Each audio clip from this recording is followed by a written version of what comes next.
Assalamualaikum warahmatullahi wabarakatuh. Kembali lagi bersama saya Lailatul Zulfa. Di bab 5 ini kita akan membahas materi tentang Migratik Akses. Langsung saja kita ke materi yang pertama, yaitu metode akses router OS.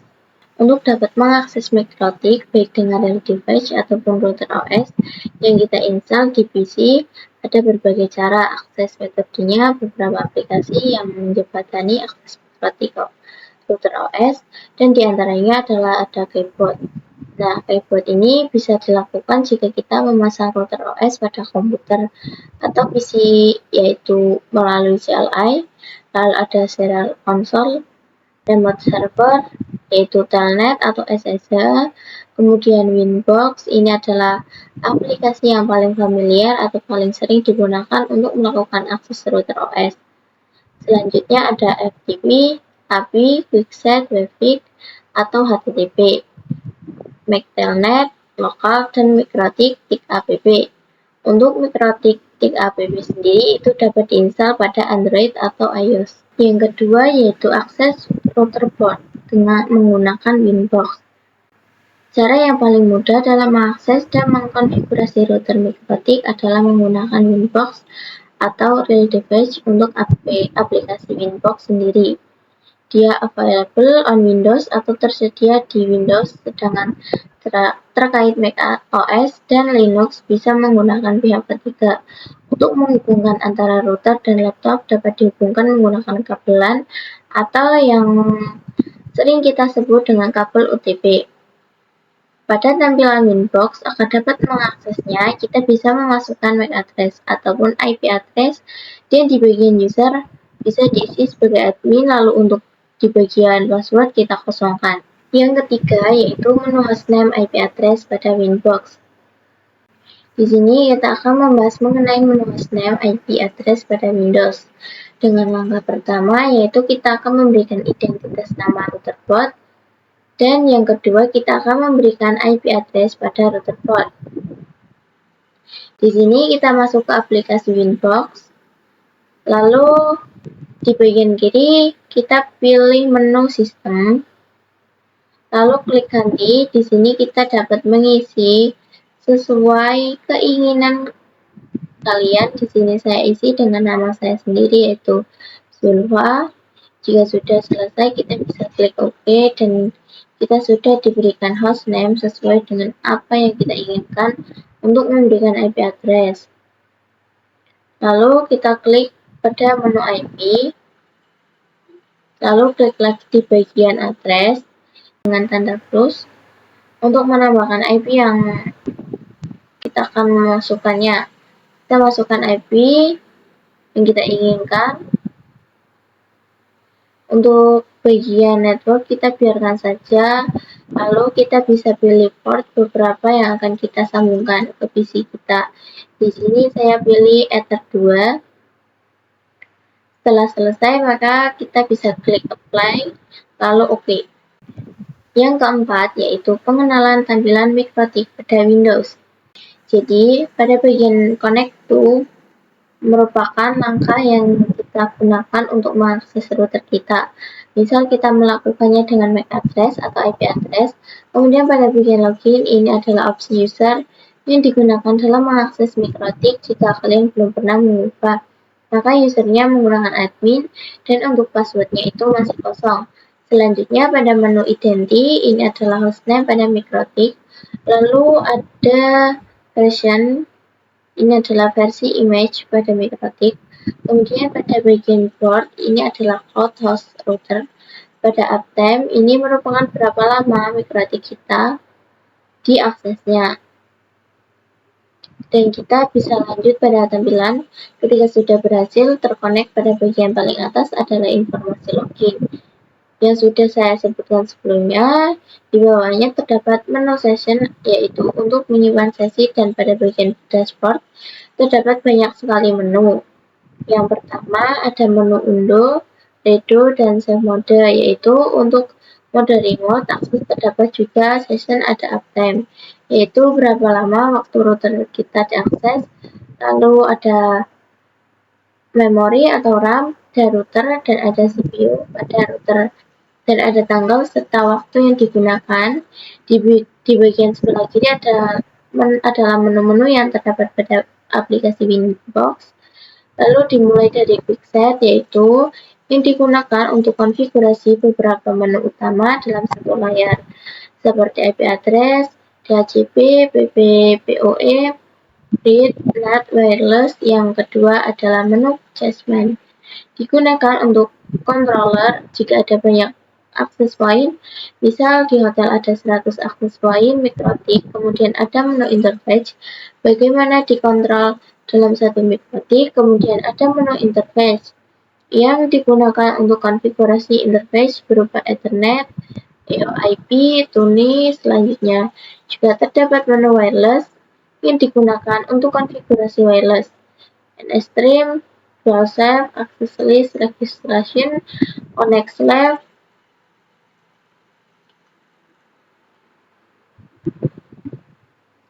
Selanjutnya terdapat menu wireless yang digunakan untuk konfigurasi wireless, NStream, dual self, access list, registration, connect list, dan lain-lain. Lalu selanjutnya ada hybrid, yaitu menggabungkan port di mikrotik menjadi satu jaringan atau satu network. Bisa menggunakan bridge atau wireless bridging. Lalu selanjutnya adalah menu mesh yang digunakan untuk konfigurasi WMP, terus pada wireless mesh. Selanjutnya adalah IP, yaitu menu yang paling sering dikonfigurasi, mulai dari IP address, firewall, dan proxy. Kemudian ada menu routing jika ingin konfigurasi dynamic routing protokol seperti RIP, OSPF, dan lain-lain. Dan pada menu sistem, fitur yang paling banyak digunakan yaitu reset configuration, batch cache, report, dan lain-lain. Untuk menu Quest digunakan untuk konfigurasi bandwidth management. Untuk menu files, yaitu isi hard disk-nya mikrotik, biasanya untuk file backup, konfigurasi, kemudian menu log untuk melihat aktivitas router dalam bentuk log. Bisa diatur dengan menu sistem. Lalu menu radius digunakan untuk radius client kalau pakai micron. Setting di sini. Berikutnya adalah menu tools, yaitu untuk tes ping, telnet, SSH, dan yang terakhir adalah menu new terminal jika ingin konfigurasi mikrotik menggunakan terminal. Yang kelima yaitu metode akses router OS. Kita akan mengakses virtual router mikrotik pada PNetLab dengan aplikasi Winbox. Sebelumnya, PNetLab adalah aplikasi lab outlet, emulator jaringan, paket. Di sini kita perlu mempersiapkan terlebih dahulu environment PNetLab yang sudah tersedia di perangkat virtual mikrotik kita. Juga kita persiapkan aplikasi Winbox-nya, dan kita akan melakukan koneksi antar IP dengan router virtual milik mikrotik menggunakan Winbox. Di sini pastikan sudah menginstal PNetLab, dan di sini saya memberikan topologi yang akan kita gunakan dalam mempelajari mikrotik kali ini. Nah, di sini kita tambahkan perangkat mikrotik dengan klik kanan, kemudian pilih node, lalu cari yang namanya mikrotik router OS. Lalu pada bagian deskripsi kita gunakan by default saja. Untuk ikon di sini saya gunakan ikon router. Lalu kita scroll ke bawah dan pada menu Kemu Options kita kosongkan, dan jika sudah bisa kita klik save. Nah, di sini kita sudah memiliki mikrotik router OS, kemudian kita bisa start perangkatnya agar dapat mengakses mikrotik ini dengan aplikasi Windows. Maka kita perlu menambahkan network. Di sini kita bisa klik kanan, lalu pilih menu network. Untuk namanya di sini bisa ubah menjadi ISP. Jadi network ini bisa kita ibaratkan seperti ISP atau WiFi. Pada bagian tipe di sini terdapat jenis code dari code 1 hingga 9 dan sebagainya. Jika manajemen code nanti akan mendapatkan IP privat tipe 192.sekian.sekian Sedangkan untuk CloudNet akan mendapatkan IP privat tipe 10.sekian. Dan di sini saya gunakan yang manajemen cloud saja. Lalu kita bisa klik save. Kemudian kita hubungkan mikrotiknya dengan ISP. Lalu klik save agar saling terhubung. Nah, untuk dapat terhubung ke Windows, kita bisa buka terminal mikrotiknya, yaitu dengan cara klik 2 kali pada mikrotiknya, lalu kita enter agar bisa login. Nah, di sini karena kita masih awal, kita akan login menggunakan username admin dan juga passwordnya masih kosong. Jika tidak ingin mengganti password, bisa tekan Ctrl+C. Lalu kita cek IP address yang didapatkan berapa dengan komen IP address print. Kemudian nanti akan muncul IP yang kita dapatkan secara DHCP, dan ini kita bisa langsung merasakan dengan aplikasi Winbox. Di sini sudah terdeteksi mikrotik kita, itu CHR dan IP address-nya sama dengan yang tadi. Kita bisa langsung saja klik pada IP address-nya, dan di sini untuk username masih menggunakan admin dan untuk password masih kosong. Langsung saja kita bisa klik connect, dan ini tampilan pada mikrotiknya. Yang keenam yaitu Webfig.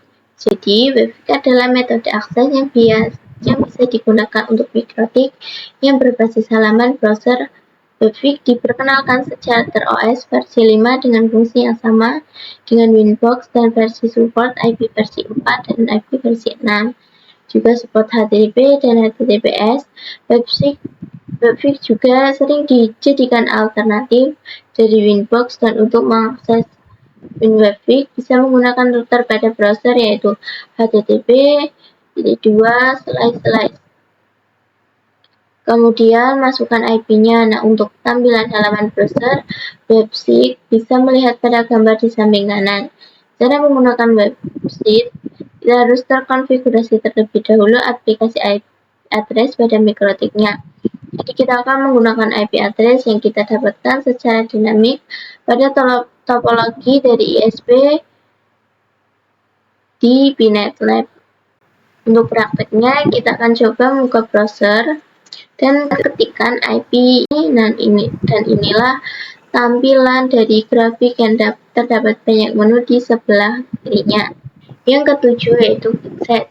Jadi secara mikrotik OS versi 5.15 telah diperkenalkan menu baru yaitu menu QuickSet. Pada menu ini dapat digunakan untuk konfigurasi router secara lebih cepat. Maka dari itu, settingan dasar router dalam satu tampilan saja dan hanya dapat digunakan pada mikrotik support wireless. QuickSet dapat diakses melalui Winbox ataupun Webfig. Yang ke-8 yaitu Remote Access Telnet dan SSH. Ini merupakan metode yang digunakan juga dalam mengakses mikrotik router OS based on terminal command line interface. Untuk mengakses telnet dan SSH, kita perlu terkonfigurasi terlebih dahulu IP address-nya pada mikrotik. Seperti tadi, jadi akses router via text atau CLI dapat dilakukan melalui SSH, telnet console, new terminal, dan terminal Webfig. Telnet dan SSH juga dapat digunakan untuk running script atau ketika kita mengakses router dengan keterbatasan bandwidth. Untuk perbedaan keduanya secara umum adalah telnet bisa dikatakan dia kurang aman, sedangkan SSH lebih secure atau aman agar dapat mengakses router via remote SSH atau telnet, maka bisa menggunakan aplikasi remote client seperti PuTTY, WinSCP, dan lain-lain. Untuk prakteknya, kita akan coba untuk remote dengan menggunakan telnet. Untuk telnet, kita bisa konfigurasikan pada terminal command prompt yang administrator, dan di sini kita ketikkan telnet dan IP address yang tersedia pada mikrotik. Kemudian jika sudah, kita enter. Dan di sini kita login dengan user admin, kemudian password. Jika tidak ada passwordnya, bisa langsung enter saja. Dan di sini kalau misalnya ada, kita masukkan saja. Nah, di sini sudah berhasil. Kita login dengan menggunakan command prompt atau menggunakan telnet. Sekarang kita coba login dengan melakukannya di PuTTY. Kemudian tuliskan IP dari mikrotiknya seperti ini. Untuk port default saja yaitu 22. Kemudian kita coba open dan di sini kita login menggunakan user admin. Lalu masukkan passwordnya. Jika tidak ada berarti tidak dimasukkan.